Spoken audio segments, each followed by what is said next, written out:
Meus amores do Colégio Brigadeiro, bom dia.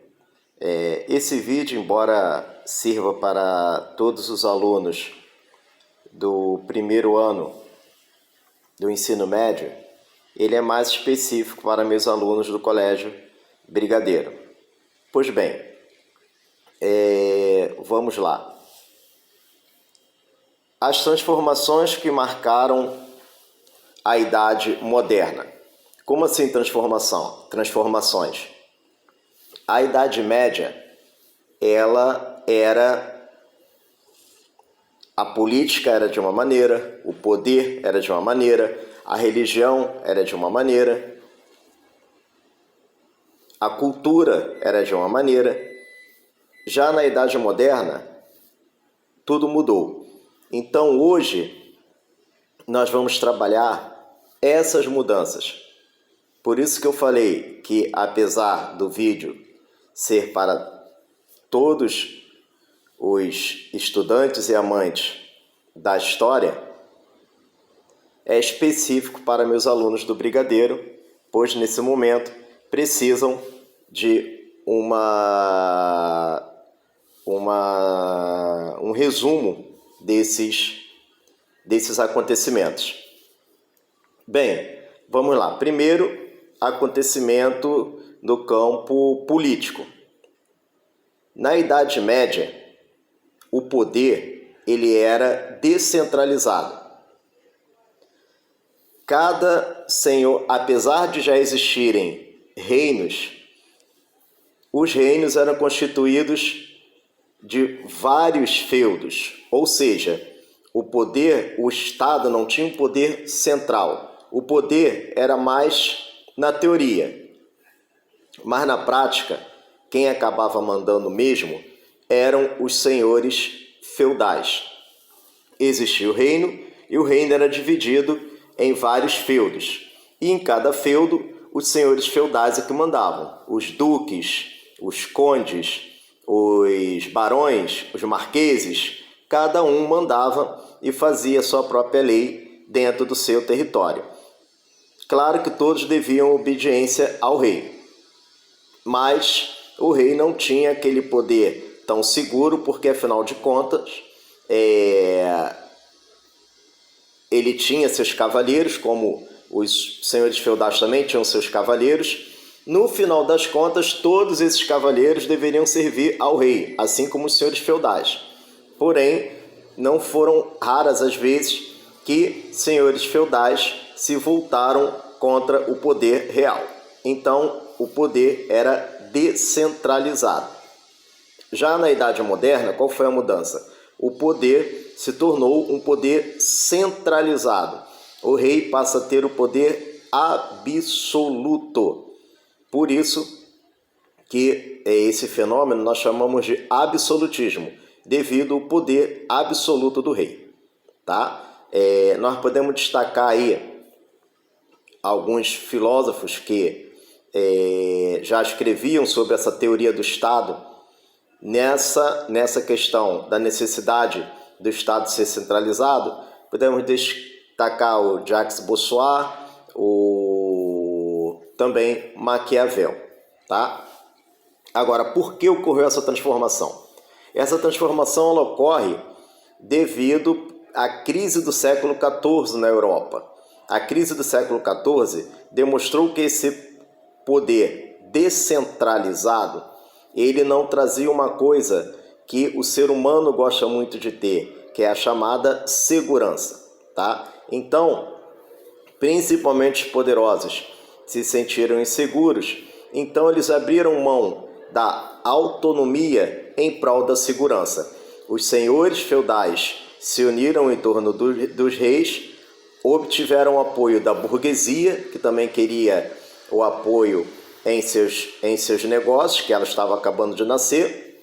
É claro que nem todos os senhores feudais concordaram, mas tiveram que se submeter, principalmente porque a burguesia, essa figura importante que estava surgindo, tinha o poder do dinheiro e o poder, sem eles perceberem, a questão do poder estava mudando de configuração. Antes era poderoso quem tinha mais terra, mas naquele momento o sistema, como é uma coisa viva, estava entregando poder para quem tivesse agora mais dinheiro.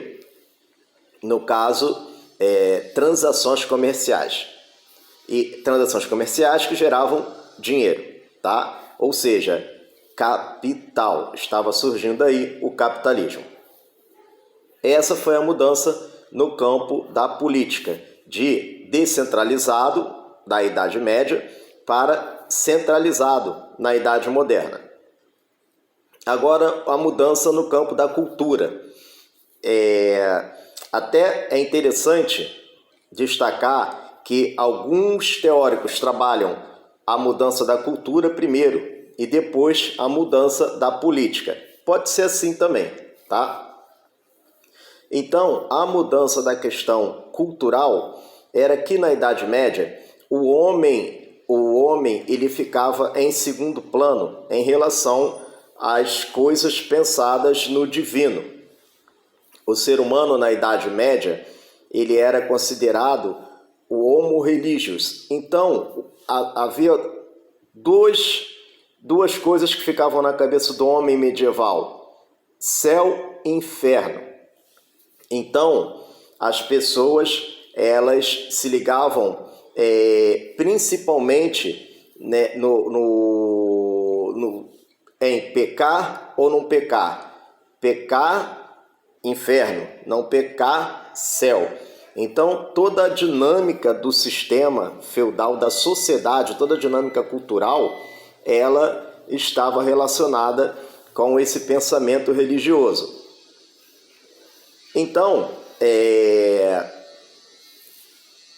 surgiram pensamentos que começaram a questionar sobre a importância do homem na cultura, o pensamento humano e a importância do homem em si. Nós podemos falar que na Idade Média o pensamento era um pensamento teocêntrico, Deus no centro. Enquanto na Idade Moderna, na passagem da Idade Média para a Idade Moderna, entrando na Idade Moderna, começa um movimento de colocar o homem no centro, o antropocentrismo, tá? Por que esse movimento foi chamado de renascimento, renascimento cultural? Por quê? Porque eles já consideravam que na antiguidade clássica, Grécia e Roma, um período anterior à Idade Média, aquela cultura era uma cultura antropocêntrica. E como nós podemos notar que a cultura antropocêntrica? Era só notar como eram os deuses da Grécia e de Roma, deuses que tinham defeitos e virtudes humanas. Então isso aproximava mais os seres humanos dos deuses.